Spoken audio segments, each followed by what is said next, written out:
Hi, subscribe to the Open Gate Show on YouTube. Good afternoon. Welcome to a special edition of the Open Gate Show. Where from here on, I'm going to give some highlights and happenings of the past race meets and anything that is current that fans and subscribers to the Open Gate Show would be interested in. Let me get quickly to Saturday's Thornbird Stakes. A lot was expected from Run Julie Run, who was the favorite to win. Normally, she would be up on or just a bit off the lead. This time, she was behind. Try as a walk of might, she wasn't going nowhere but to get third. And wasn't closing all that well, but was closing a bit to show that at least she will just about get a mile. Miss Cherry ran way below expectations, as well as stable companion Buttercup. Trader Richard and classic aspirants aren't that much this season, and normally in the latter part of the year they would show some form of ability to have classic hopes. There was none, and I think he won't be a formidable stable for the classics this season. Blue Persuasion, stablemate of Run Julie Run, didn't have the class to compete and didn't do anything that merits that she will be more forward in the upcoming classics. Stablemate of Run Julie Run and Blue Sensation, Amma. Well, coming off a short hiatus with only one work, as well, the track and pool, for me personally, I can't rely on what is printed there, but she only had one work. I selected her to win. Why? She won before that Thornbird Stakes race very comfortably. And I wasn't at the track enough, in time I should say, to see her. Normally I'd make my assertions, but I just was going off that last run. And the irregularities in the track and pool, that maybe she'd work more than that. Well, unfortunate for connections and those who backed her, she did not finish. So it's obvious that all wasn't right with her. Why she ran, I wouldn't know. Shiny Star run okay to finish fourth and wasn't really impacting much. But this horse, it's a possibility that she could get a place in the upcoming 1,000 guineas to be run less than 3 weeks' time. Fast and Furious Links showed some of the form that she had when she, in the latter part of last year, and did okay. Not okay enough for me though. Come Home to Me, a horse that runs every week almost. And to come into display like this, it's really, really amazing. Amazing indeed. But kudos to trainer Jason Acosta to having this horse run this distance of 7 furlong, as well as performing over her head. We have to commend him, regardless of what. Then we come to the eventual winner, Bonadura. I knew she was going to run a good race. I knew horses with speed, Jason Acosta is lethal. I didn't expect her to win, as I mentioned on my open gate show. But I thought she'd run very good. Well, she ran good, yes, because she won. Fine, the time is 1:29 and a fifth 47 furlong, nothing to worry about. But she bettered all in her sex group who are intended for the 1,000 guineas coming up very shortly. Let me get to Sunday's Prince Consort stake race. Number 2, Crown Chaser, ran well and will should surely improve to be a classic contender, both in the 2,000 guineas as well as the Derby and the other races affixed to lucrative races that are fixed to the trio this season. Jay Speed ran well, doesn't really look to will get a distance of ground comfortably. But it's trained by one of the best trainers at Caymanas Park, a trainer who has taken mediocre horses and has won the Derby and other classic races, and has the best strike rate in the classics than any other trainer in the history of Caymanas Park.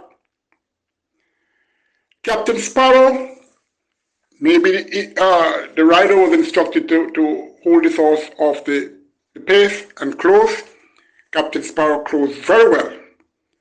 Not a big-bodied horse, and I'm sure trainer Anthony Nunes will do accordingly and train this horse well. And if, barring no injuries, Captain Sparrow should be a classic contender. Allegiance didn't do much, but I expected that. That's another Nunes horse. Richard Azan Matuso.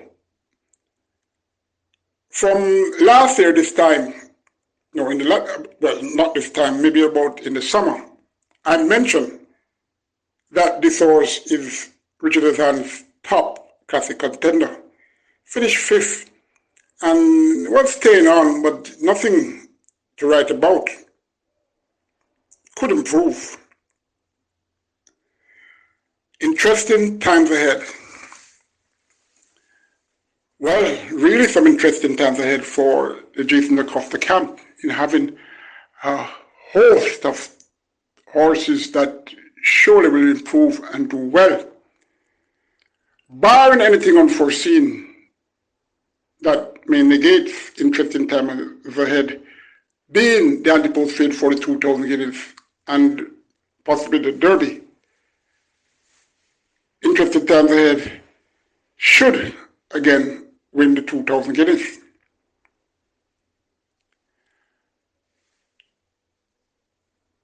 $128 and 3/5, nothing to write about.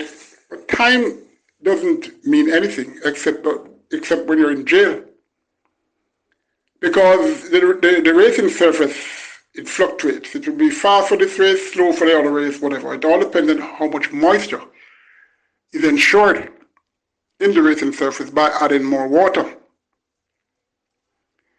Kevin Foster rode well.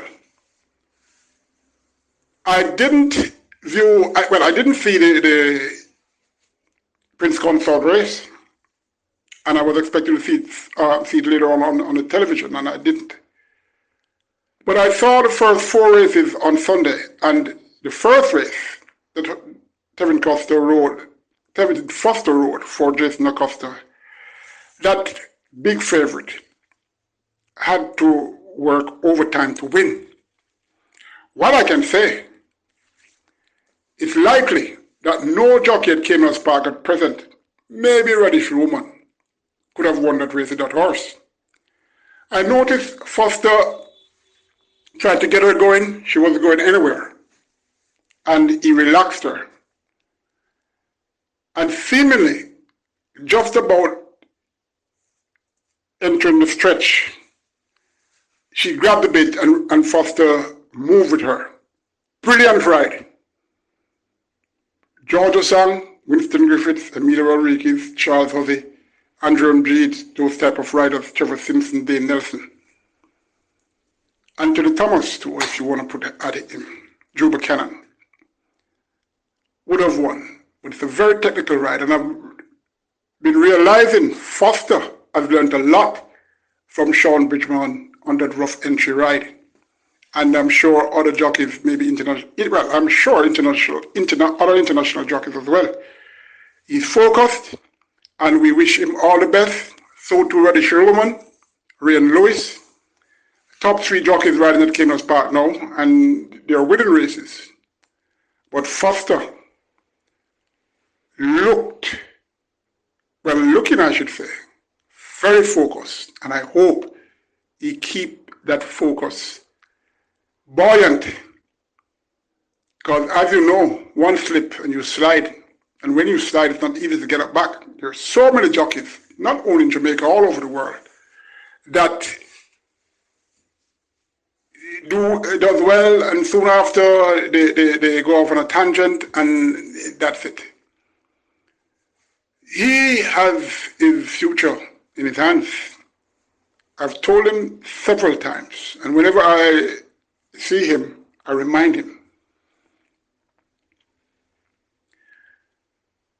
The Open Gate Show will be having an exclusive, I don't want to say self-interview. I'll be asked some questions and I will be answering them. Something has come a little to me about an hour ago regarding my character. One was I ran away in Florida and left a bunch of horses. One of them died. That's a lie. But fearing that being a person that is very open, I'm going to speak the truth. They brought up that to rebut me. Another thing that happened was a certain gentleman claimed that I cheated him.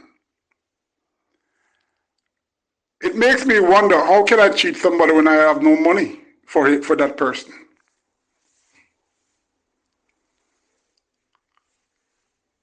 What was the talk?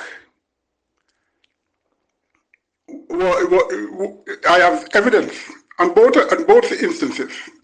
The evidence that I have on this one, the last one, is that a certain amount of money is allotted to me, and it's legal because it was sanctioned by the Jamaica Racing Commission. So whenever a horse earns, or even sold, or claimed, 10% of that money is given to me via a check.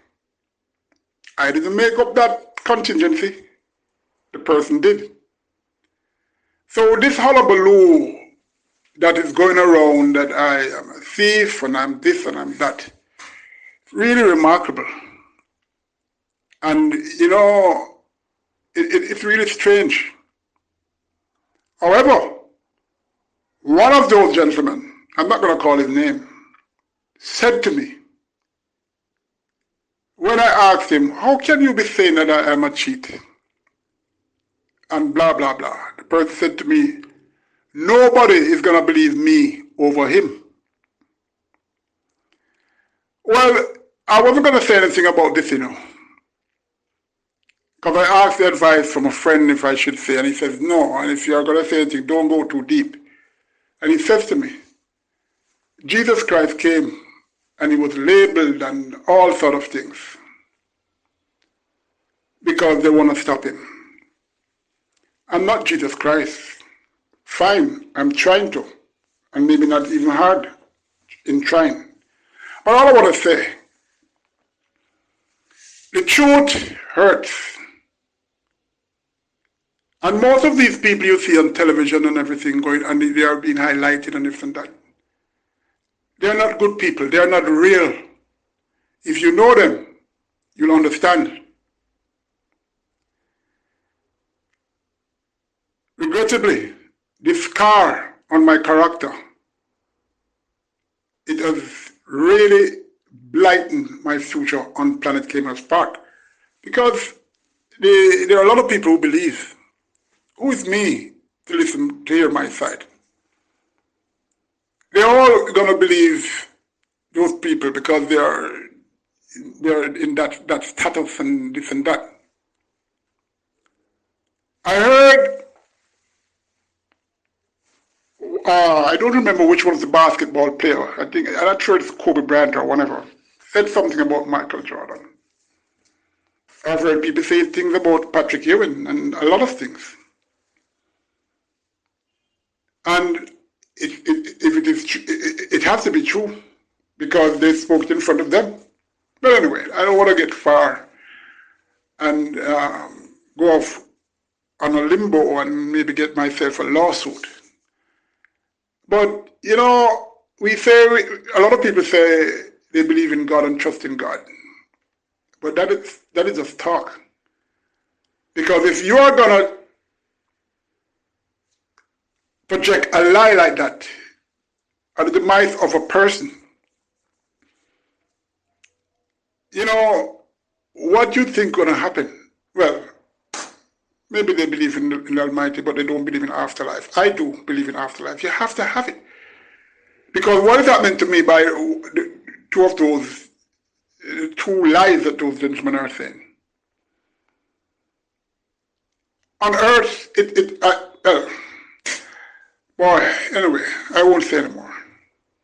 Remember, at the beginning of the show, I said this is a special show, so please understand. Take care, and more than likely, on Friday, I'll try to help you with your selections.